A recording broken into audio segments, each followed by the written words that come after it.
học tủ xe tuần đi cái giờ bạn cũng rú việc họ em đi ngõ nó đi trong răng như thế ngay mà nó thôi là bởi tôi chỉ được xe hay chuồn rồi đi chuồn một vài sạc chưa nên là bây giờ đang bây giờ nó cái bài cái không rồi nên là phòng như thế mình một cái đi lúc mình nói thì nó đang nhận hóa nó thêm các mỏ đây là mình mỏ đây là cái chuyện mà rồi chúng ta mà thuộc cái xe xe nó chủ người hiện tại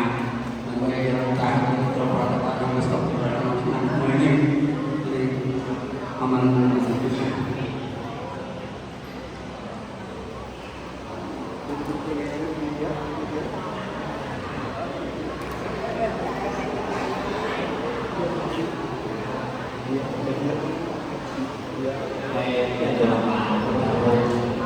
microbat, dia microbat, dia microbat, ya.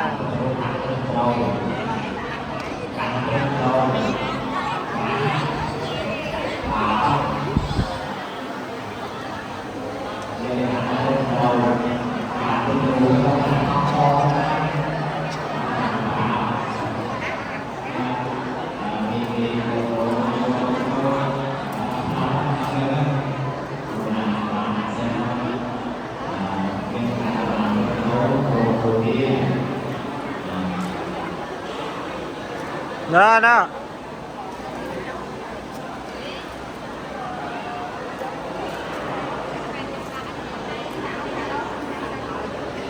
Nè cái rồi bây giờ.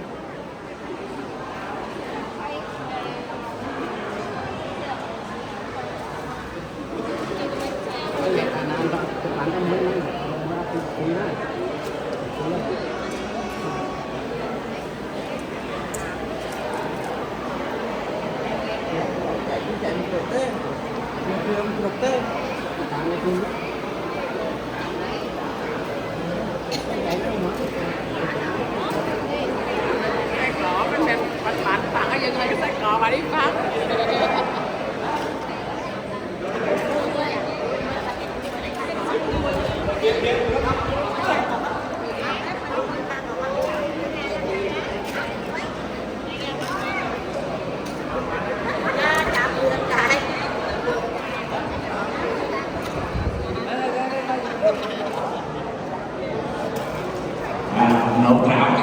cho nó luôn chút rán ô chút rán hay là ăn từ tuôn rán đắng chất tê kho các bạn bỏ nó nấu rùa sang không chơi trong rạng không chơi ăn sai thì cũng không lo thì nên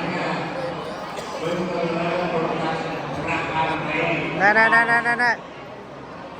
sau bàn này bỏ vui rồi không làm cái sốc rồi hôm nay đưa chú sáng đi rạng bàn này là sẵn sàng có vui gọi thân tay rồi cái cùng con rồi yêu sang này cái ông có khăn rồi chuối con đây sau này đồng tiền nó xong rồi cầu cả coi như những thân tay nó ơi xong rồi cầu cả coi như những thân tay xong rồi ra rồi lên thân tay đi còn mọi người yêu xong cái này đi còn mọi người chuối con đây ai còn nói rơi theo còn nói là nhạc ai còn nói nhạc rơi là nhạc rung còng xong là bỏ mai xong rồi nhưng mà làm nhưng mà mọi thay mà mọi bồn nhạo mà mọi dương nhưng mà bồn nhạo thay thấp ai thì sai thế nó ai cũng như lúc cả cái sao nó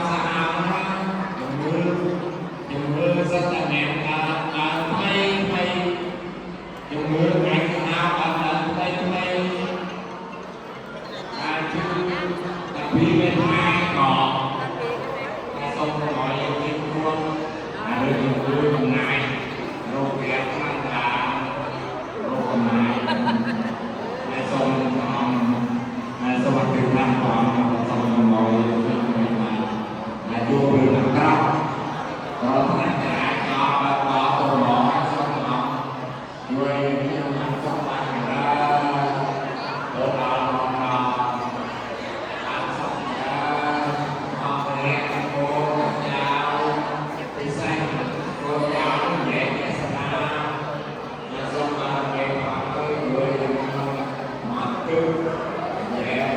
Như là nào?